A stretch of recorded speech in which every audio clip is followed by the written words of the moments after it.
Okay, so I want to give you a quick story. After the book For Women Only had come out, and it was this amazing surprise bestseller.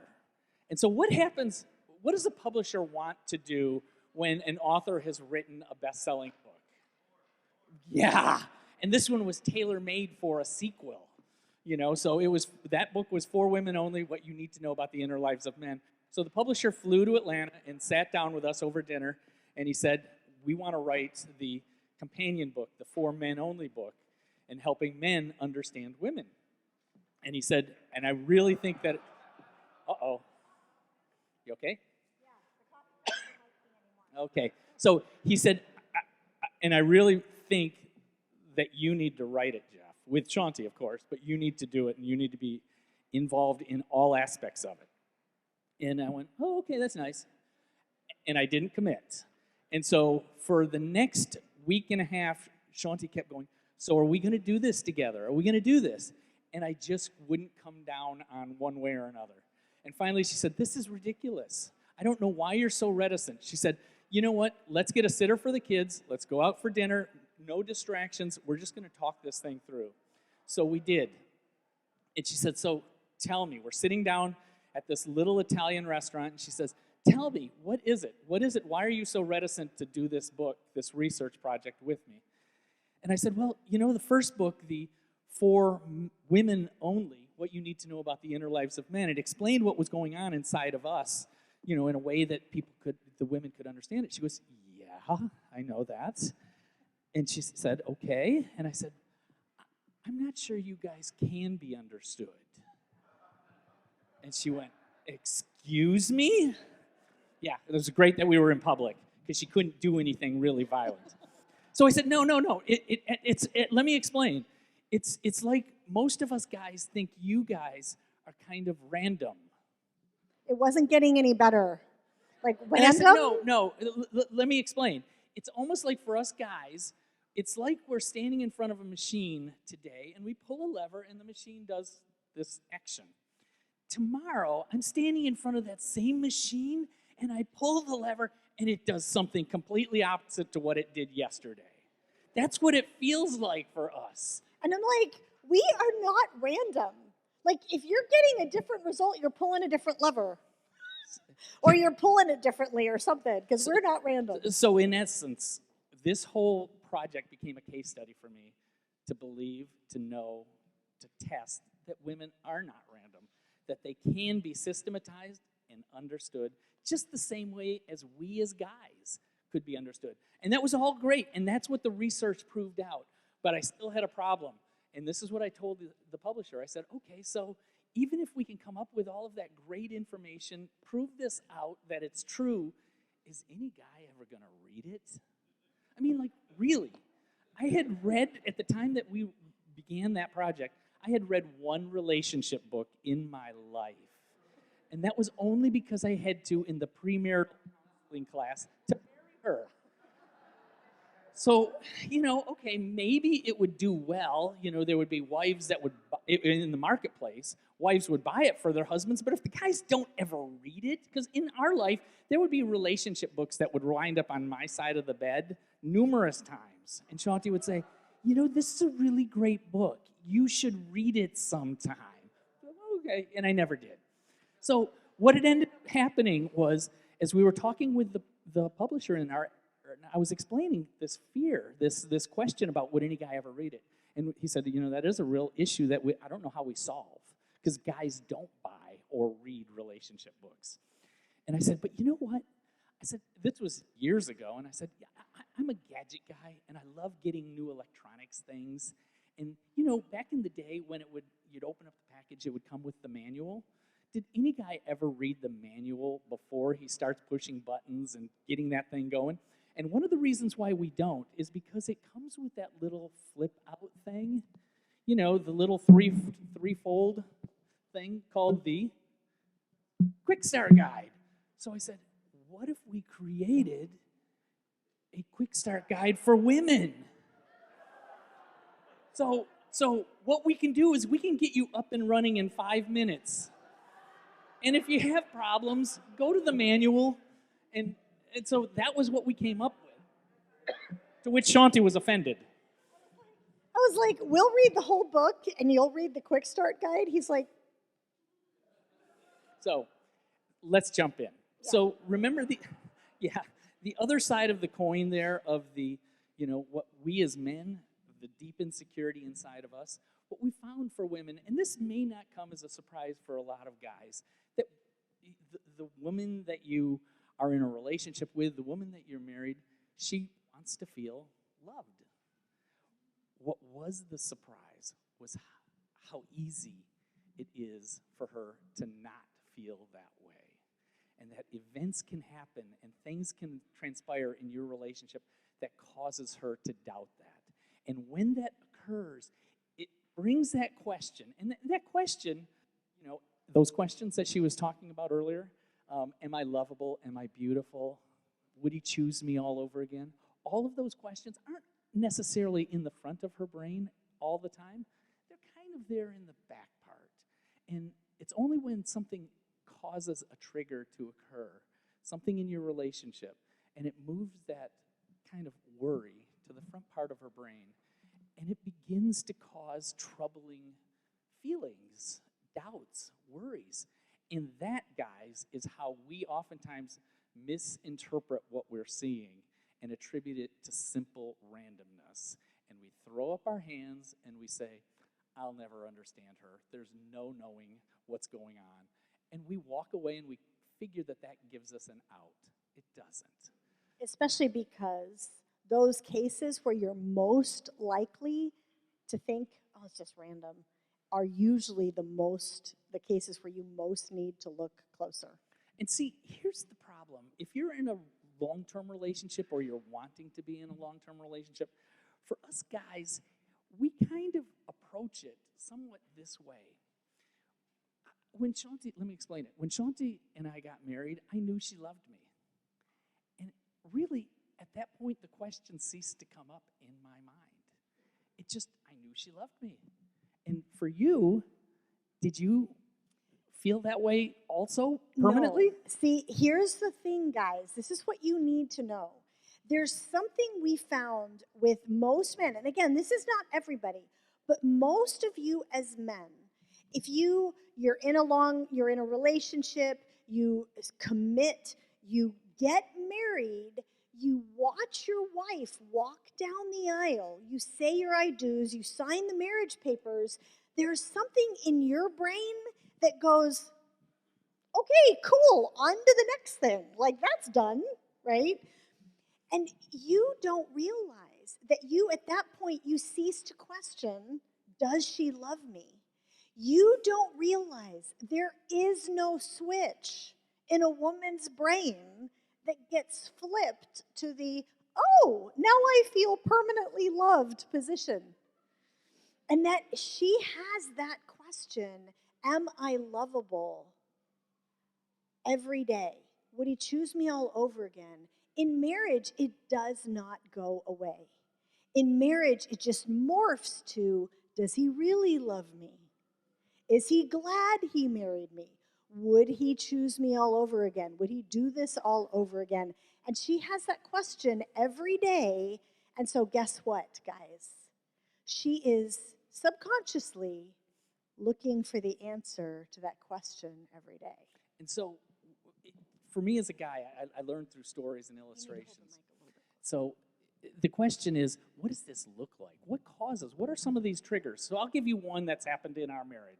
So typical one would be some morning, Shaunti and I are having breakfast, and we are kind of getting discussions, and as the discussion is progressing, the emotions are getting a little tense and heated, and then what often happens is I look at my watch and I've got a client meeting. I've got to leave. So, guys, I get in my car, back down the driveway, because we live in Atlanta. We drive everywhere. And I'm driving out of the neighborhood. What's happened to the thought about that discussion? To the guys in my mind, guys, what's happened to my thought about that discussion as I'm driving out of the neighborhood? Gone. Yes, it's gone. Because now I'm thinking about work stuff and I'm in client mode and preparing in my mind for that client meeting. And when I roll back down the driveway at the end of the day, what I'm secretly hoping is that Shaunti's done the same thing. And she's forgotten all about it. And has that happened? Ladies?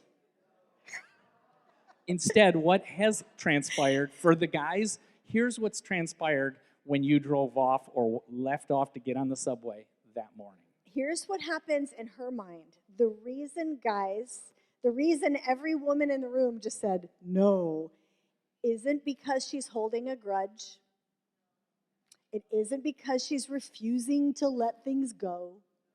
It isn't that she's a drama queen or whatever those things are that may be secret thoughts in your mind. What has happened is that underground question, am I lovable? Does he really love me? Is he glad he married me? As crazy as this sounds to you as a man, that question has now been triggered. And it's risen up.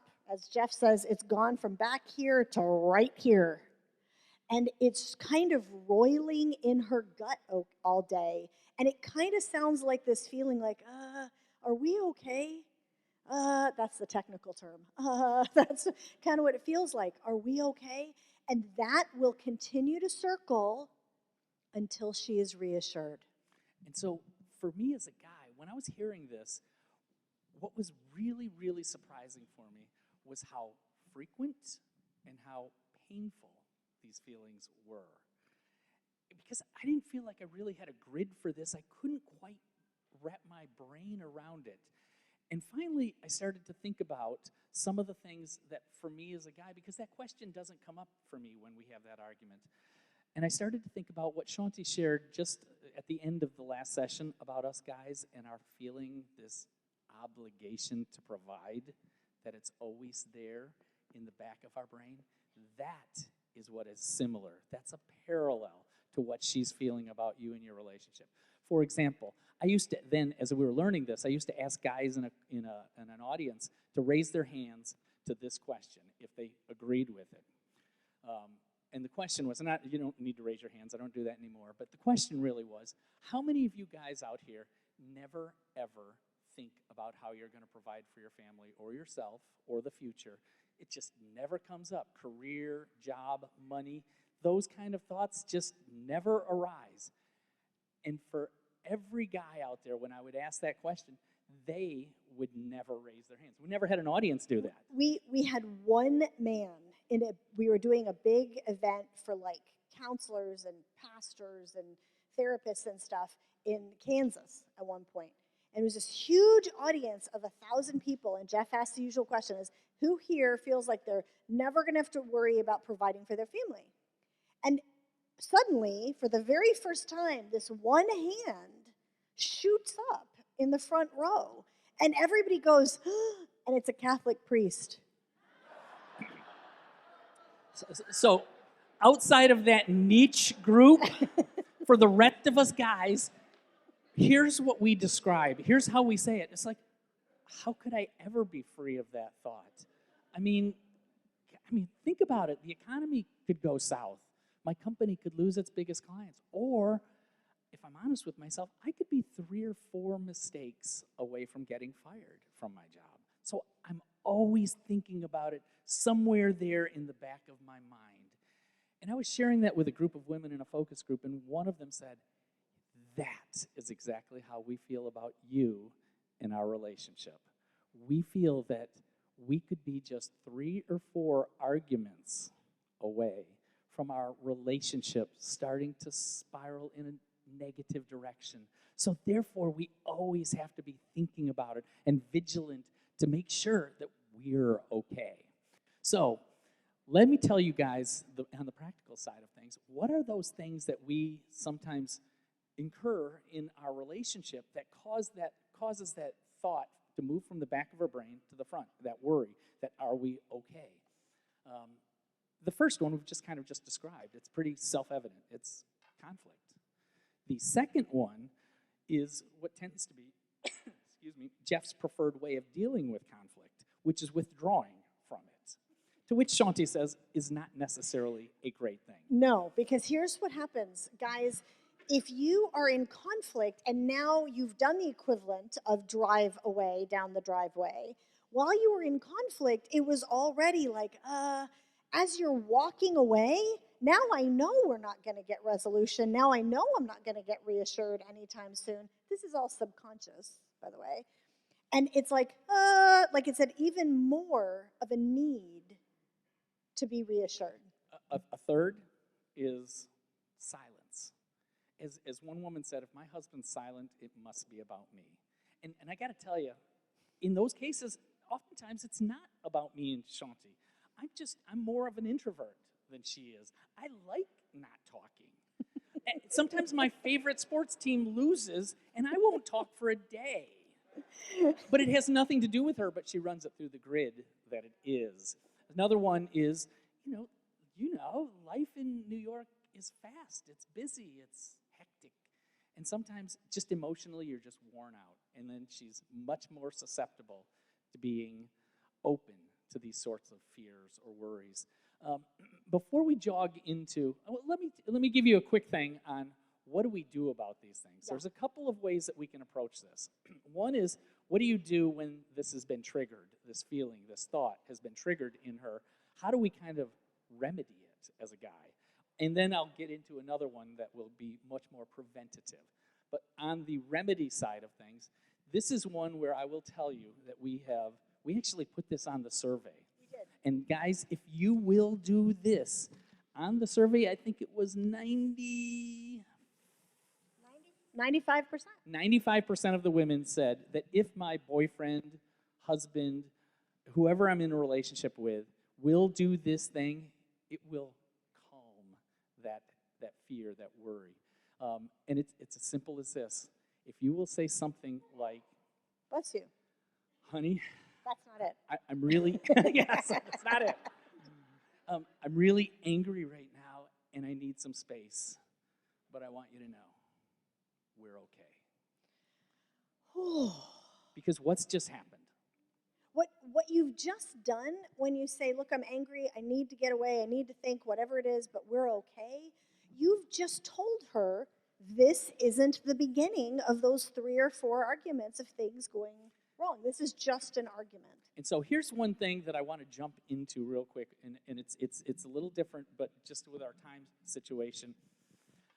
One of the reasons why, and this is for the women to understand what's going on inside of me, why I am wanting to get away and extricate myself from that argument. And it's because as Shaunti and I are arguing, she'll look at me and she'll say something like, so what are you thinking right now?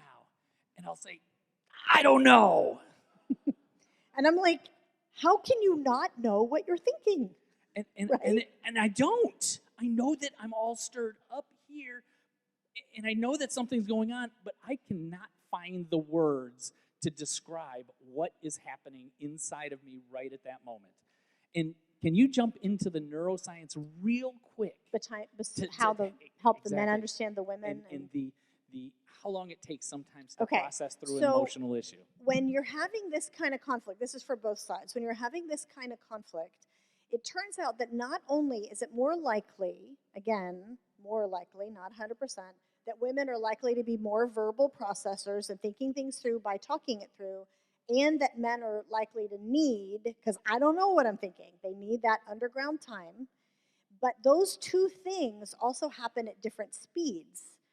And it turns out, and this is literally because of the brain wiring, which we don't have time to get into in a huge detail, but because the female brain is wired with more and very specific connections within the hemispheres of the brain and between the hemispheres of the brain, and the male brain is wired with more kind of modular connections that are more gray matter oriented and don't have as much white matter between them. It's kind of like, think of a giant supercomputer that isn't really connected to other computers. It's just processing on its own. This is more likely to be a guy's brain, and it's going really deep into whatever that one thing is very deeply, but it's not networked to other computers as much, so it's just going on its own. It goes really deeply, and then suddenly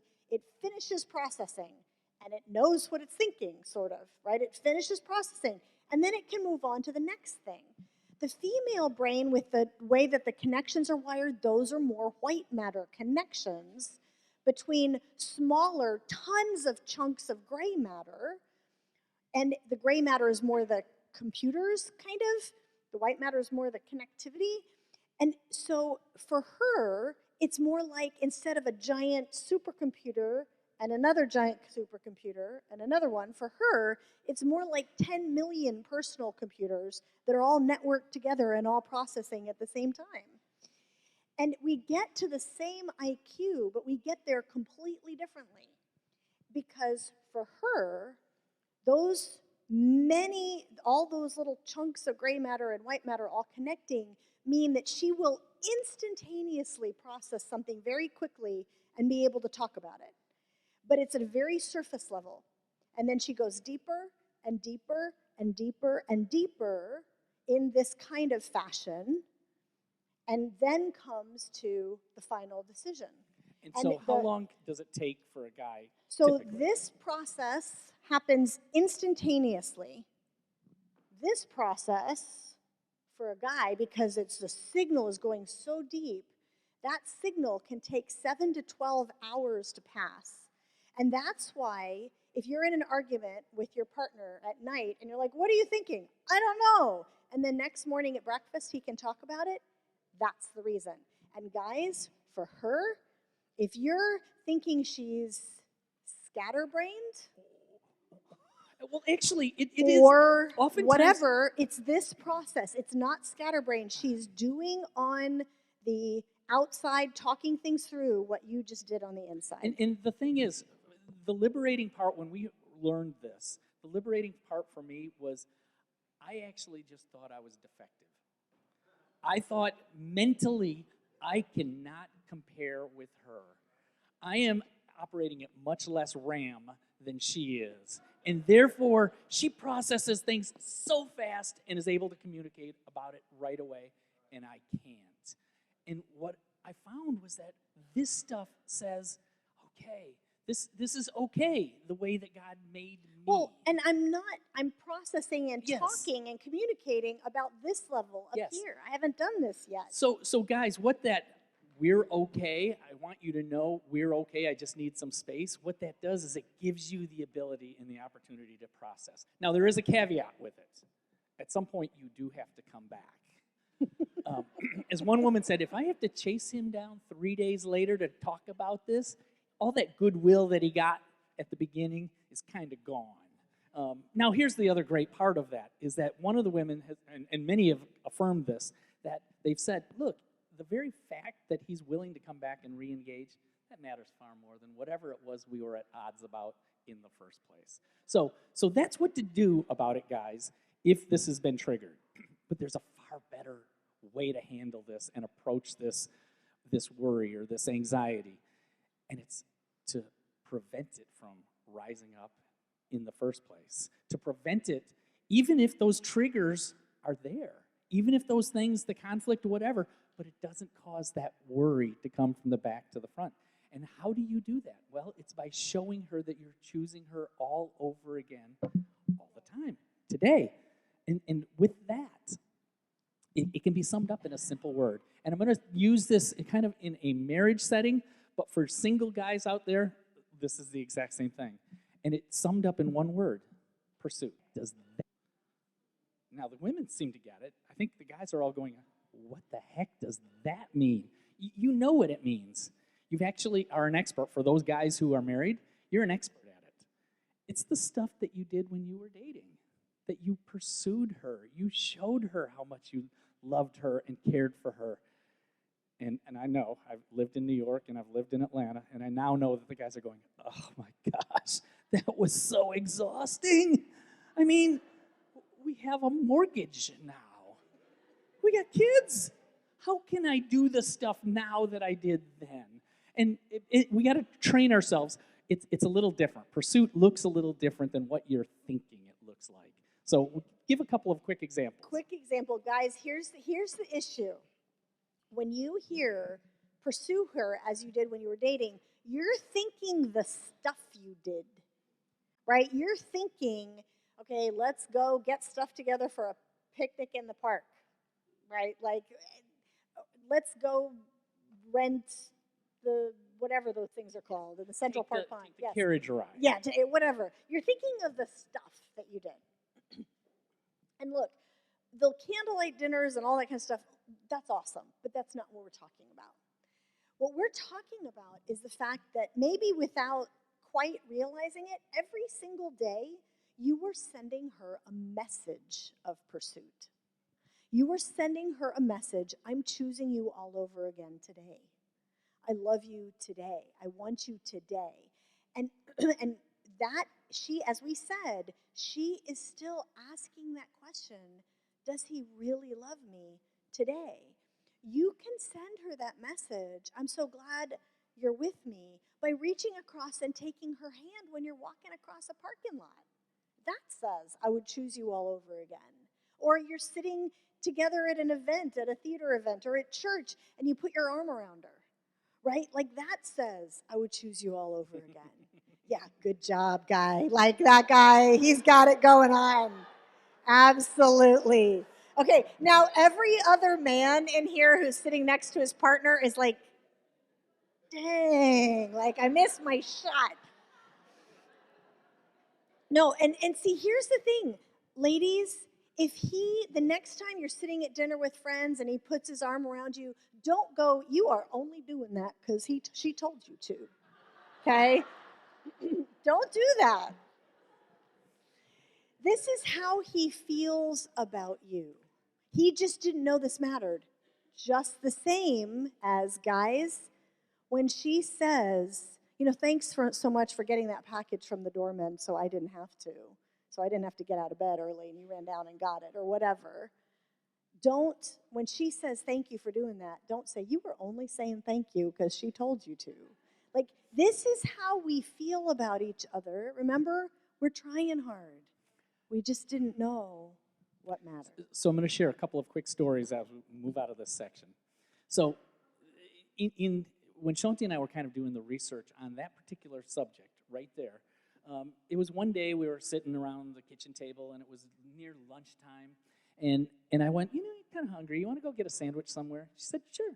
So we drove down the street to a little mall-y area, strip mall or whatever, and we got out of the car and we're talking about it. And as we were walking between the rows of the cars, Shaunti was on my right, kind of out in the middle, and I was near the cars. And we're talking, and I happened to notice that another car is coming down our row. So I, see it, and then I kind of walk over towards Shaunti, and I put my hand on her back, and pull her close to me, and we walk in. That was it, in my mind.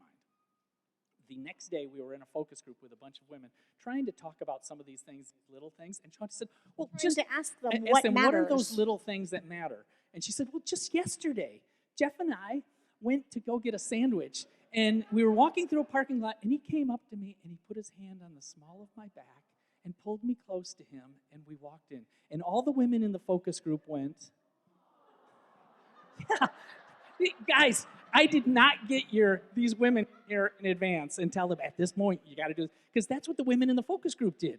And I was there with another guy, and there were these 10 women, and we looked at each other like, you're kidding me. Because let me tell you what was going on in my head the day before. As we get out of the car, we're talking. I'm going, she doesn't see that car. She's going to keep talking. Okay. And so I finally, reluctantly, walked over and pulled her close to me.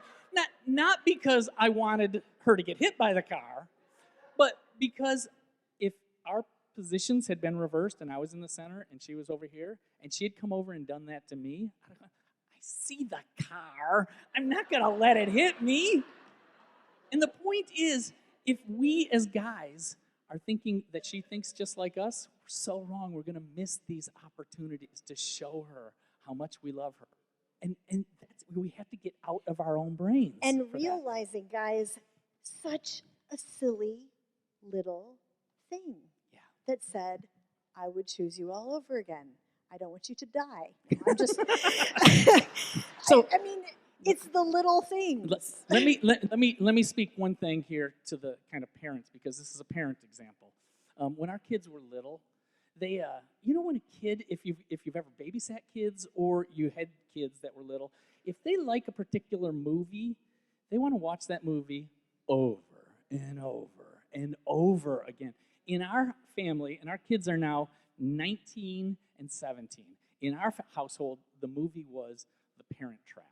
Remember the 1990, not the original Disney one, but the remake with Natasha Richardson and Dennis Quaid, and Lindsay Lohan. When she was sweet and innocent and 12. Yes. Yeah. So all of that, and in that story, I don't know if any of you have followed, know the story, so I'm going to give you a quick synopsis. And I think this is important. Let's take enough time on this. Okay. This section is, So Dad, English mom, the summary of the movie, we had a American dad, English mom. They fell in love, had identical twins, and after about a year of their marriage, they just weren't getting along. So they separated and divorced. One of them took one of the twins and went back to England, and then the dad stayed with the one in California. And they never told the twins about their sibling, and never talked about their mom or their dad. And so it's in the ways that only Hollywood can work these sorts of things out. And the girls at 12 meet at a summer camp, put together that they're sisters, identical twins, and they begin to cook up an opportunity, a way to get mom and dad back together again. So as the movie progresses, through this, our kids fall asleep. We take them up to bed and come back down and finish the movie for the 56th time. Why? I don't know why, but we did. And as we were sitting there, and this particular scene occurs, and it was when they are first, Dennis Quaid and Natasha Richardson are first together having dinner again. And he says to her, so what happened to us? And she says, oh, Nick, we were both so young, and we both had tempers, and you said things you didn't mean, and I said things I didn't mean, and I went and got on my very first 747 and flew back to London, and you didn't come after me. And he said, I didn't know you wanted me to. And at that moment, I sat bolt upright on the couch, and I said, can you believe it? If she'd have just said, come after me, they'd be together. And it would be great. And the kids would have been all of these things. And I said, it doesn't work that way. Like, if she would have said, come after me, she never would have known whether he did it because he loved her and wanted to, or because she told him to. I said, you got to understand, the romance movies and the romance novels, I don't read like romance novels, but listen, I've read enough of those types of books and seen those movies to know the reason they hit women in this kind of gut level emotional way, and that they pull at you so much, is because they have just one plot. Like all of them. Have you ever noticed this? They have one plot. It's boy meets girl, boy and girl fall in love, and then there's something that happens, right? Like something goes wrong, and the girl goes weeping away. And she never has to go, come after me, because the boy always goes, no, I'm not going to let you get away. And he goes and he pulls her back. And that hits something really deep and important in the heart of a woman who's longing to feel that. And guys, we need to get out of our mind, she's just testing me. She's just playing games. That's not it at all. There is something inside of her that has risen up and is asking that question. Does he? It's really there. It's a real question. It's not an act. It's not a game. Because remember, that insecurity inside her is different from yours. Okay, so I'm going to give you one last thing, because as part of the insecurity is that question that the women would ask, am I beautiful?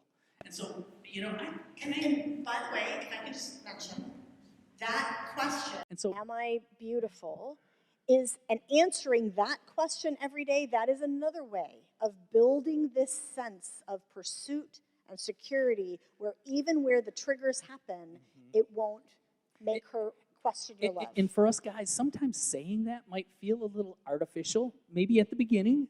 And I get it. You know, if you haven't been in a daily practice or a regular practice of that, it's probably a little bit of the way that she feels when we're asking her to say thank you for things.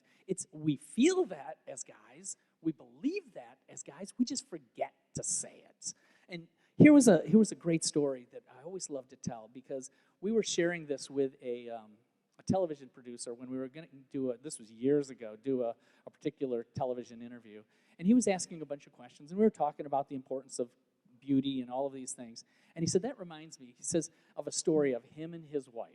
He said, you know, when we were kind of young marrieds, we'd been married maybe about 5 years. We had 3 kids. I was working as a television producer at a small station, low salary. We didn't have any time, and we didn't have any money, but we had committed to each other that we would do a date night once every 2 weeks. And he said, on this particular time, we'd get our parents to come and watch the kids, and we would go to some cheap little hole-in-the-wall pizza place and hang out, order our pizza and hang out and talk. And he said it was the kind of place that, you know, they had a chalkboard when you'd walk in, and they would write a trivia question on it. This is all pre-Google. And they'd write a trivia question on it. And if you got the question right, you got a free soda with your meal. So he said, we walked in, and that particular day, there was a sports question. And he says, I got to confess, I know nothing about sports, but I knew the answer to this particular question. I just couldn't remember it. Here was the question.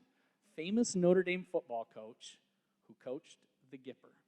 And he said, I knew that. I just couldn't think of it in the moment. So we order our pizza. We sit down. My wife is talking. We're talking, or she's talking, and I'm thinking. And I am going to pull this answer up from the deepest, darkest recesses of my memory.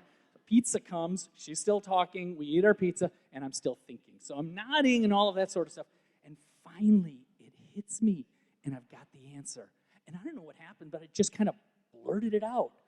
And I went, Newt Rockney! And she looked at me and kind of smiled. And we're talking a little more, and I noticed she's giggling a lot as we're talking and kind of getting a little flushed, acting kind of fizzy, he said.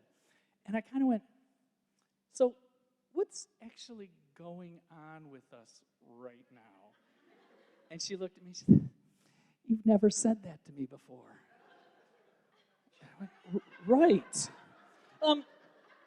What exactly have I never said to you before? And she said, you rock me.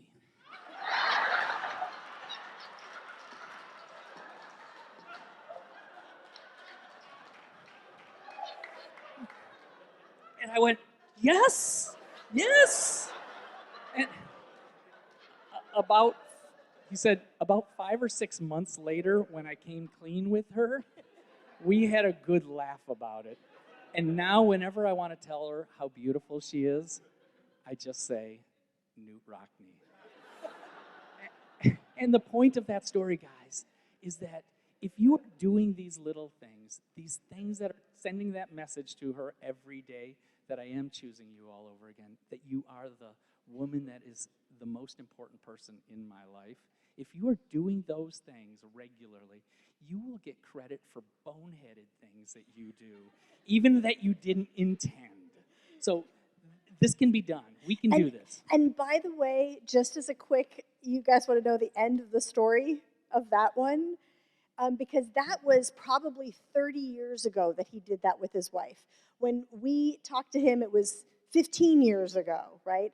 I was literally just back on that television show on Tuesday, promoting the new book. And I saw the producer, and I'm like, Jeff is still telling your story. And he said, you know, I guess that they were doing some DIY project on their house or something. And he said, right before Christmas, I'd finished this project. And he said, at Christmas, I opened up a mug from my wife, and it was a mug that said, Newt Rockney. So Nice. It works. do we have time or? Oh should we, yeah, no, windows? we need to take the time Okay. for this So one. so this next topic is it seems funny and simple, but it's really a high leverage item. So here's what it is. It's the way that men and women tend to process thoughts and emotions differently. Okay? So for us as guys, let me give an illustration. It's almost like think of our minds, our brain as a computer desktop. For us guys, when we have a thought, emotion, something like that we're dealing with, we tend to have one window open at that time. We work on it, finish it, click the X, it goes away, and we open up the second. Do that, work on it, close it, open up the third. It's very sequential. For us, it makes sense. That's the way we think that it all works most efficiently. That's the way we view it. Our girlfriends, our wives, their computer desktop has 10 windows open at the same time. And they are bouncing between all 10 of them at the same time. All these different thoughts and emotions, feelings and worries and what I'm working on at work and I wonder what's going on with the kids while I'm not there. And please don't hate me, women, but here's the other part of it. It's almost as if their desktop has been infected with a virus. Because another worry pops up that they don't want there. And they click the X to make it go away, and it pops back up. And they don't want it there on their desktop, and they can't get rid of it. And that's the difference. And we as guys, let's say it's some worry, some emotion, some feeling. Let's say your spouse, your girlfriend, it's a Friday after work, and she says, I feel like so-and-so embarrassed me at work today. And she just was a friend of mine. And now we're, and you go, oh, okay. And you hear this thing a couple of times, 3 times, 4 times. And at that moment that we as guys pull out this amazingly sage advice and offer to our girlfriend or to our wife, and we say, honey, just don't think about it. Isn't that amazingly sound and wise advice? And we think, we've done it, our job is finished. To which you say... And here's the problem. When you say, just don't think about it, just don't let it bother you, I'm staring at you and going, what does that even mean? Because what you're saying as a guy is just click the X. Remember the argument at breakfast that I described? Yep. Click the X. Just click the X, make it go away. While I'm driving away to work and we're upset, click the X, make it go away. Your friend embarrassed you, click the X, make it go away. You can't do anything until Monday, so just don't think about it. And you need to know, guys, that for us as women, we don't know what you're talking about. I think it was 87% of women said that that is something that is just impossible or difficult to do. And instead, we need to take some action in order to address it, in order to be able to click the X and make that go away.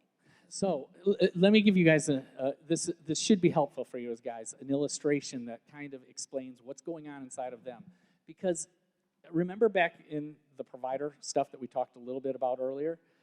Guys, let's assume that it's Friday afternoon, and because we don't have this kind of fear or these pop-ups or these things that at least we don't think. But now let's imagine it's Friday afternoon, you're sitting in your cube, your boss goes by, it's 5 o'clock, and he says, hey, by the way, your company has just had a bad week. Your biggest client...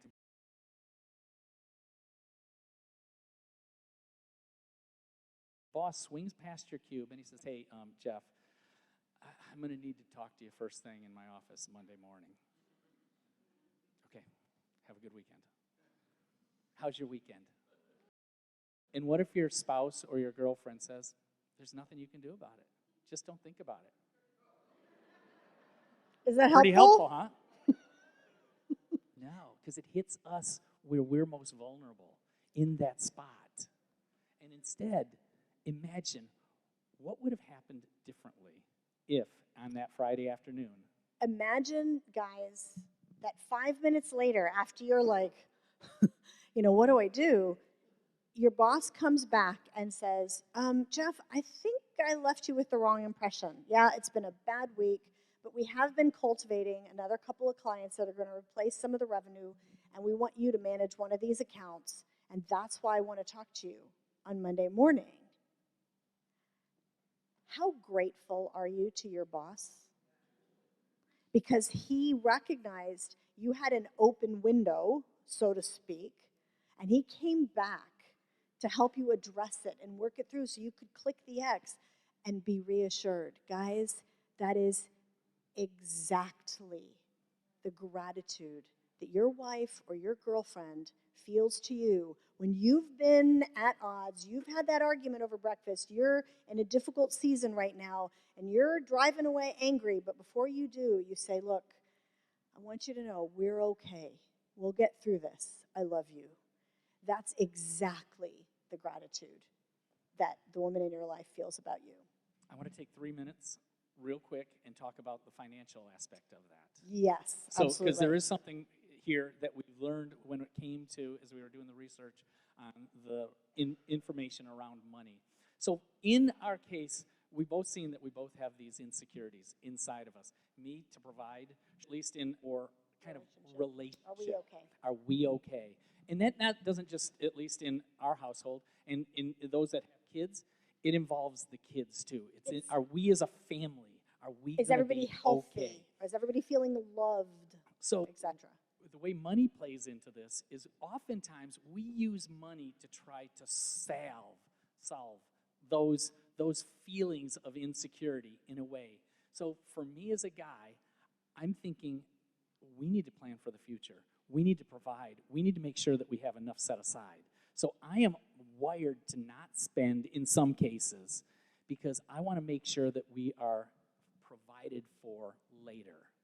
And in Shaunti's case, she's thinking, our kids are going to be gone in no time. We need to make sure that the family is close. And if we have to spend money to experience that closeness, we're going to do that. Here's how that played out oftentimes in our early years with kids. And this is, I can tell you, if some of you, married with kids, this has occurred, this conversation. A kid walks in at 10 o'clock at night, 11 o'clock at night, and they go, my throat kind of hurts. And they just look miserable. And Shaunti's thinking, I got to take them to the pediatrician, or maybe to the urgent care or whatever and get a strep test. And I'm thinking, are you kidding me? He's going to say, I'm thinking 8 of the last 10 strep tests have come up negative. So let's just wait and see. And it costs money. It costs money. It's going to cost $100, if you don't have, bucks. See, we're entrepreneurial, so we pay for all of our own insurance. We don't have a big, corporation behind us. So I'm thinking, let's just wait and see. And she's thinking, if this goes bad, if they do have strep, then they're going to miss school, and if they miss school, they're going to be out of school for like 5 days, and then I'm not going to be able to do this event I was supposed to do, and I got to start arranging for who's going to take care of the kids while I'm gone, and woo, right? All my windows are popping open. So taking them to a strep test, I can close that window. Exactly. And to me, what I'm saying to her, and this is what I did say to her, I'd say, look, Pioneer children didn't run off to the pediatrician every time they had a sore throat. And they died. Yeah. So I haven't come back with a comeback for that one. But here's what was going on when I finally understood what was going on as we were doing this research, is she was willing to pay $100 if that strep test came back negative. She was willing to pay the $100 to close that window of worry about the kids and about the family. Me, I was looking at that $100 as wasted money. Not that I would have felt better if the kids had strep throat, because then we got our money's worth. It wasn't that. It was more of, I was just looking at it in this sense of wait and see, and let's do that. But when I finally realized that $100 gives her peace of mind and helps her to engage then the next day, all of those things, that was money well spent. That's what you're paying for. That's what I was paying for. It wasn't for a negative or a positive result on the strep test. It was for her peace of mind about the kids. And for many of us in our interactions with each other, these insecurities are what are driving a lot of these things. Okay. Yeah. So, all right, we need to switch because we had a long break. we've had a lot of conversation about men and women. We need to switch to, in our last 20, 30 minutes, to talking about, okay, what are some of the habits and actions that matter? Did you want to take a stretch break? You want to keep going? Okay. Are you guys okay? It's another 20 minutes, 20 another minutes? 30 minutes? Okay. We need to switch to talking about, and this is, sorry, which one is it? It's this one. So when we did the study, the book, Those Secrets, it's called The Surprising Secrets of Highly Happy Marriages. But those secrets are foundational for creating a great relationship from the beginning. And we're going to just tell you a few of the key things that really matter. There's 12 little things that it turns out the happiest couples are doing that they don't even know that they're doing, usually, that they don't even realize matter. And so we're going to download a couple of them to you, and and then you can kind of explore from there if you're interested. The first one is foundational in marriage especially.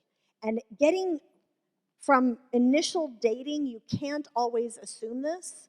In a longer term relationship, you can usually start assuming this. And then in marriage, this is true. And you have to think about changing your mind about problems in your marriage. Because it turns out that the happiest couples would choose to believe the best of their spouse's intentions towards them, even when they were legitimately hurt. Everybody gets hurt. Even the happiest couples hurt each other's feelings. The key is what you're allowing yourself to believe about your partner's motivations when that happens. Because here's what comes naturally in our kind of human imperfect state. If Jeff says something that hurts my feelings, the natural inclination is to go, ow, like he knew how that would make me feel and he said it anyway. And you don't realize that what you're thinking is, he doesn't care about me. That's what that translates to, right? And if you're a guy, it might sound like, ow, like nothing I do is ever good enough for her. Okay, like that might be your version maybe. And the happy couples, the way that they switched it, and at the beginning this was often a sort of a decision or a choice to make this mind switch, and then eventually you make it enough it becomes automatic. They still had the ow, but then the thought would come, but no, I know he loves me. I know she appreciates me. So they must not have known how that would make me feel, or they wouldn't have said it. And they switch to believing the best of the other person. This is literally what happens when if you're a woman who's sitting here with your partner and he puts his arm around you the next time you're out to dinner with friends, and the temptation is to go, you are only doing that because she told you to. That's not believing the best. And instead believe, no, this is how he feels about me. He just didn't know this mattered. Okay? So switch it. That is so incredibly powerful. Jeff actually found a study when we were in the middle of the research on this. I think this is, if you don't mind. No, because part of it is we oftentimes think of this as a two-way street. And the power of this is that it can affect your relationship if only one of you is believing this and practicing this. So the study that Shaunti's referring to is called The Power of Good Intentions. And it was done by a professor at the University of Maryland on a number of college students. And I got to tell you, I love college students because for $20 they will subject themselves to anything. And you get good data from it. So in this particular study, what they did was they had a subject matter, a student, and they had them sitting in this chair and hooked up to all of these devices reading their biometric responses to something. And then they also had a cable that was hooked up to them, and it was run down across the room to a partition. And so behind the partition was a device with a red button that when the button was depressed, it would administer a shock to the person sitting in that chair. I mean, a real shock. And depending on what they were told about the person behind the partition, impacted what the biometric response was. So if they were told that the person on the other side of it was knew that that red button would administer a response, but they actually thought that it would also help them win money. Like, we know we're going to shock you, but you'll get money for it. But it's like, okay, this is helping them. Or a second scenario was they were told that the person is hitting it on accident, didn't mean to do it. And then a third scenario was, yes, they know it's administering a shock. They think it's kind of cool, and it doesn't bother them at all. So in those cases, if the person thought that the person behind and we should say it was the exact all same the amperage, all of that sort of shock. stuff, exact same shock. But if they thought that the person was doing it on purpose for no good reason, it hurt a lot. If they thought the person was doing it on accident, it actually hurt less and was physically felt as less. And if they thought the person had good intentions toward them, it helped considerably less. So it didn't matter. The physical input was the same. What was changed was here in their perception of the other person. If you believe the best about that person in your life, what that is, it will change how you're impacted by whatever has just happened. Yeah. Next one, briefly. And by the way, has anyone here gone through premarital counseling? Okay. Has anyone in here, you're a leader, you're a counselor, you're a pastor, has anyone ever done premarital counseling or mentored others through it? Anybody? Okay, a few. I'm going to apologize in advance that I'm going to mess up something you've probably said with this, one of the secrets of happy marriages. We would talk to these people all over the country. It's a long story. We don't have time to explain how we would find these happy marriages in all cities all over the place. But we'd sit down with them and would want to ask, get out of the way, what are your advice? What is it that you think is important, why you have such a happy marriage? And without fail, these people, so often, one of their first, one or two things is they would say, well, it's really important to not go to bed mad. Really important. See, someone said amen. Yeah, absolutely. It's really important to not go to bed mad. And I would always say, now remember, I'm talking to the happiest couples. These are the ones that I want to find out what they're doing differently from everybody else. So when they would say, it's really important to not go to bed mad, I would say, absolutely, I totally agree. So do you ever go to bed mad? Well, it's a really important principle. And we were telling Scott and Jeannie the other day, and I'm like, no, I get that it's an important principle, absolutely, but that's not actually what I'm asking you, Mr. and Mrs. Happy Couple. What I really want to know is, do you ever go to bed mad? Well, we were telling our kids the other day that, it's like, no, I get it. And finally, we had 1,000 people in the study group. How many of them said that they never actually went to bed mad? 3. Which is almost statistically zero. Yes. Almost every one of these super happy couples went to bed mad sometimes, even though they said not to do it. We wanted to know what they did as opposed to what they said to do. And here's what we found. Yes, absolutely. It's an incredibly important principle. It is. And for people of faith, one of the verses that people talk about in the Bible is Ephesians 4:26, which says, essentially, in your anger, don't sin. Don't let the sun go down on your anger. And so we hear that as don't go to bed mad. Yeah, and I got to tell you, Shaunti is not only a student of all these things, she's a student of Scripture. And honestly, hearing this information in the survey, finding it out, created a real crisis for us. Because she would go, I don't care if this is what successful couples do.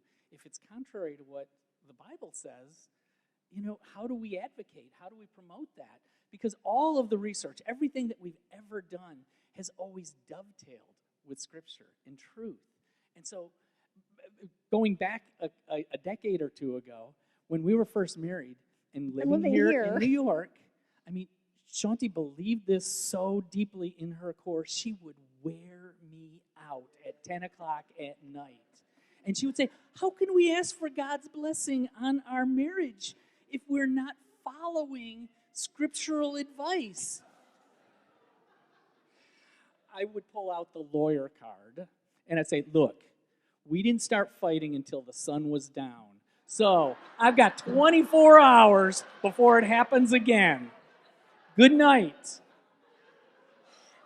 Yeah, not so good. Not the best. So instead, tell them what was going on.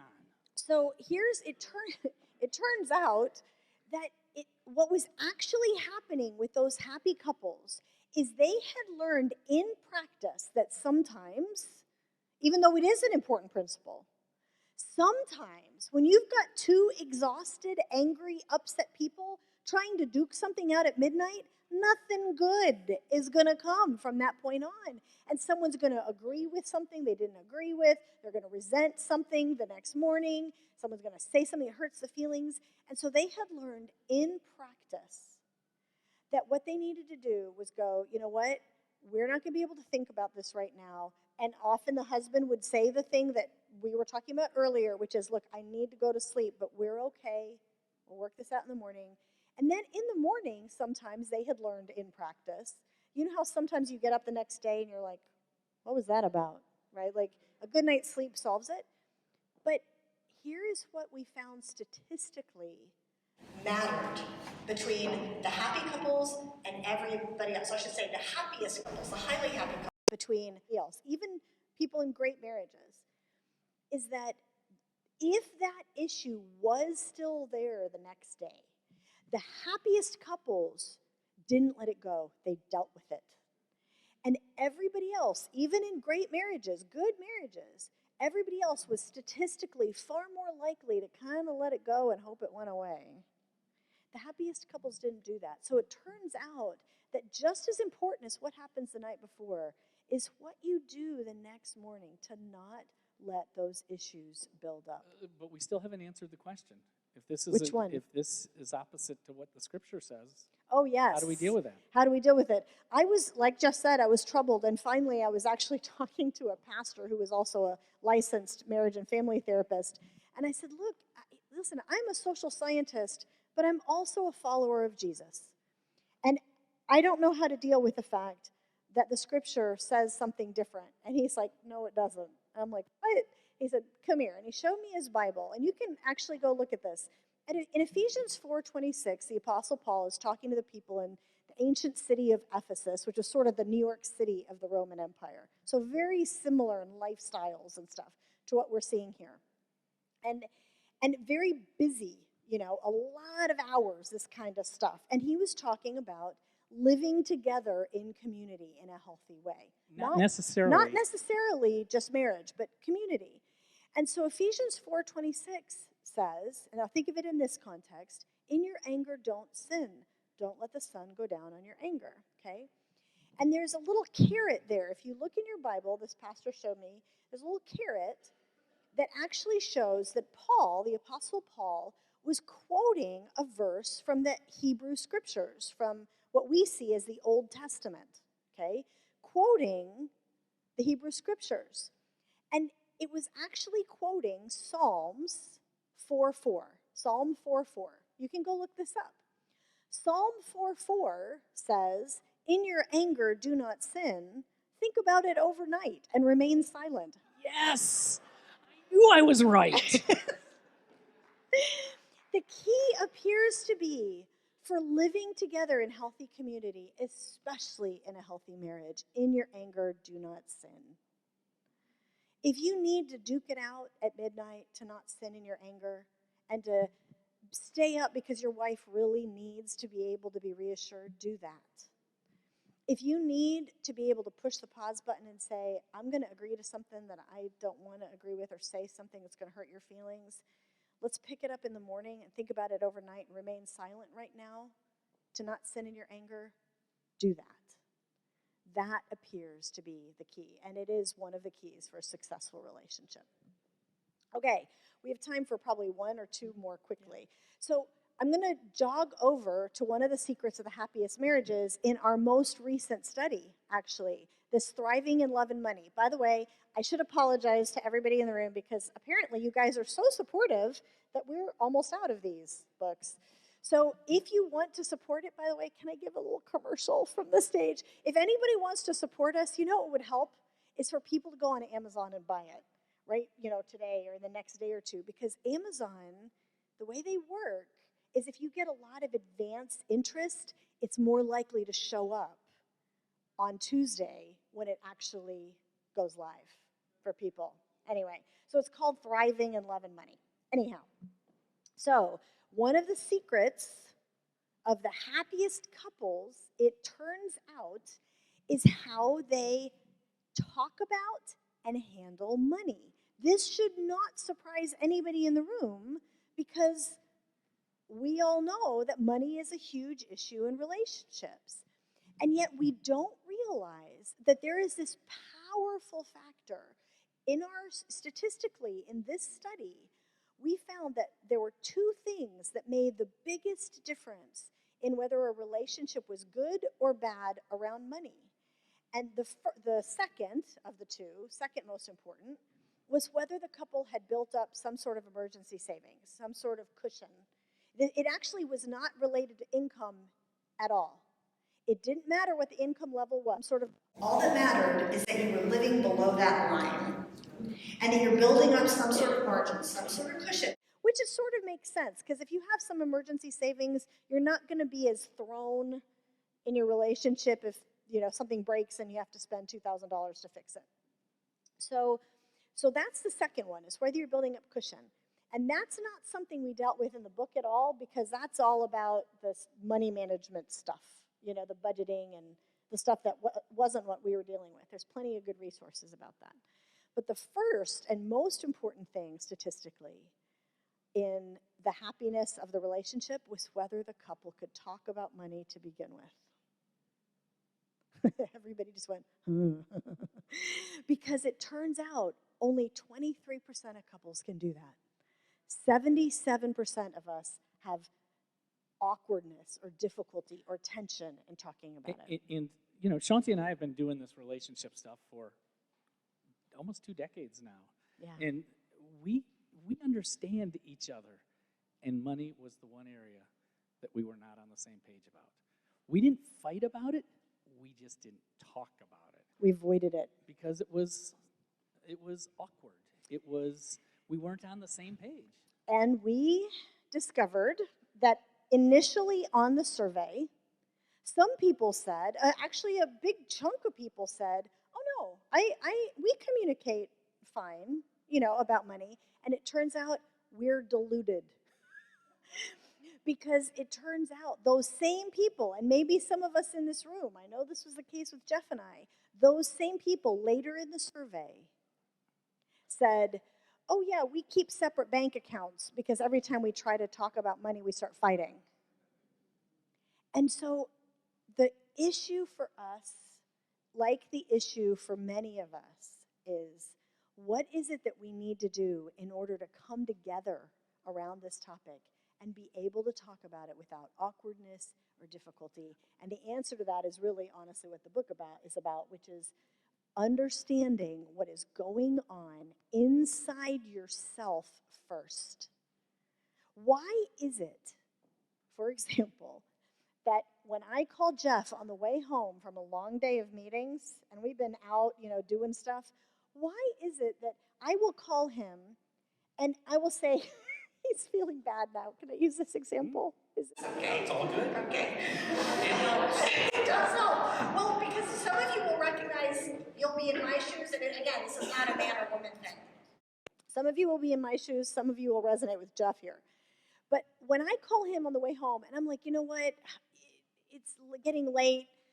I'm just going to pick up some Chinese food on the way home, And he goes, that'll be $35, and I have some chicken in the fridge from Costco, and now that we live in Atlanta, the chicken is cheaper than the Chinese food, and and he's like, why don't I just grill the chicken, okay? Why does that bug me? That he's like, no, let's grill the chicken instead. Why does that irritate me? And conversely, why does it irritate him that I would call and ask that question? The first thing that you have to do is understand what's going on in yourself first, and also what's going on inside of them. Can I tell them what was going on? Like, there's so many different elements here, but for example, I didn't realize until we were doing this research for this study, I wouldn't have been able to articulate the reason I'm irritated. And there's several different things going on. This is just one of them. But I didn't realize that what I'm thinking subconsciously is, we haven't had any family time in the last couple of weeks. And, our daughter plays volleyball. Our son is in track. They're always out and doing all these things. We have them home tonight. And, if you grill the chicken, there's going to be all this preparation. And then you're going to be cooking it. And then we're going to have to clean up. And then we're going to have to start homework. I mean, it's like $35 to buy this precious hour of family time. Like, you bet, absolutely. Jeff, and this is not just Jeff, this is common actually among many men, believe it or not, is they tell me that these guys tell me that they're thinking is, if we keep doing this, if we keep buying Chinese food, if we keep whatever, we're going to be homeless in retirement, right? Like, and the issue is, we don't know that this is what we're thinking, and we don't realize the other person's perspective on this is just as legitimate as ours. Because what was going on oftentimes early on as we were trying to unpack this, I didn't realize that what I was saying or thinking, never saying, what I was thinking about Shaunti was that she has a character flaw. She doesn't view money this right way. Or as it came a little later, what I really, not the character flaw, but I said, she doesn't care. She's careless with how we handle these things. And all of that was untrue. It was that she valued something different than I valued it. And I valued my stuff because I have an insecurity that is running under the surface that I don't necessarily realize is there, but it impacts how I view life. Am I going to be able to provide for the family thing? Yeah. We could go on, but there are so many different ways that this impacts all of us. The final one of these happy couples, then I'm going to toss it over to Ron and Lynette. Do you mind if I tell about the airport story? Yeah. Okay. And this is just really quick.